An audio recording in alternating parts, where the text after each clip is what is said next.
नमस्कार, मैं हूं दानिश। आप देख रहे हैं टुडे न्यूज़ 24। बॉलीवुड अभिनेत्री रिया चक्रवर्ती ने सुप्रीम कोर्ट में अपनी पिटीशन में कहा है कि अभिनेता सुशांत सिंह राजपूत के पिता ने उन पर उनके बेटे को आत्महत्या के लिए मजबूर करने का आरोप लगाते हुए पटना में उनके विरुद्ध प्राथमिकी दर्ज कराने में अपने प्रभाव का इस्तेमाल किया है।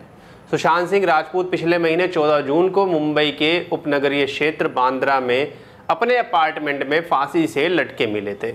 तब से मुंबई पुलिस विभिन्न पहलुओं को ध्यान में रखते हुए मामले की जांच कर रही है। रिया ने बुधवार को सुप्रीम कोर्ट में याचिका दायर करके अपने विरुद्ध दर्ज इस एफआईआर को पटना से मुंबई ट्रांसफर करने का अनुरोध किया। याचिका में कहा गया है कि एफआईआर में रिया के खिलाफ लगाए गए आरोपों में राजपूत के पिता द्वारा इस मामले में उन्हें रिया को अवैध रूप से फंसाने के लिए प्रभाव का इस्तेमाल किए जाने की झलक मिलती है। याचिका में कहा गया है कि याचिकाकर्ता एक अभिनेत्री हैं और वे 2012 से अभिनय की दुनिया में हैं। विचित्र तथ्यों और परिस्थितियों में मृतक के पिता कृष्णा किशोर सिंह की शह पर यह मामला दर्ज कर याचिकाकर्ता को गलत तरीके से फंसाया गया है।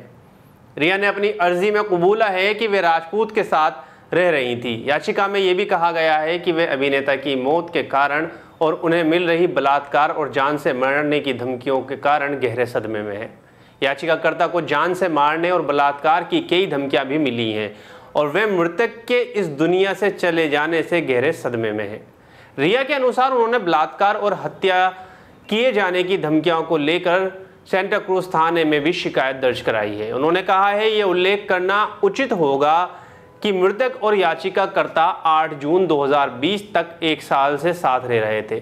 उसके बाद वे अस्थायी रूप से मुंबई में अपने निवास पर चली गई थी।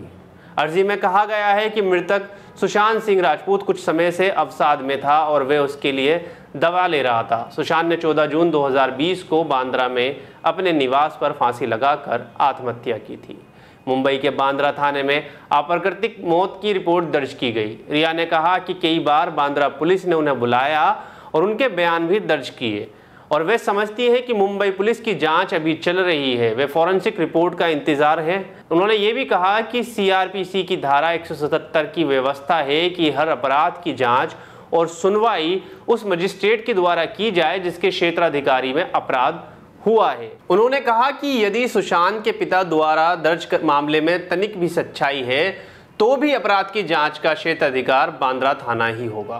तो रिया चक्रवर्ती ने ये याचिका तब दाखिल करी है सुप्रीम कोर्ट में जब उनके खिलाफ पटना में एफआईआर दर्ज करवाई गई थी। हालांकि अब इस मामले को पटना पुलिस और मुंबई पुलिस दोनों जांच कर रहे हैं। तो जब से ये एफआईआर हुई है तो उसके बाद से लगातार सुशांत सिंह राजपूत का परिवार रिया चक्रवर्ती पर आरोप लगा रहा है और अब हालात ये हो चुके हैं कि रिया चक्रवर्ती को रेप और जान से मारने की धमकियां मिल रही हैं। खैर, इस बारे में आपका क्या कहना है हमें कमेंट करके ज़रूर बताएं। धन्यवाद।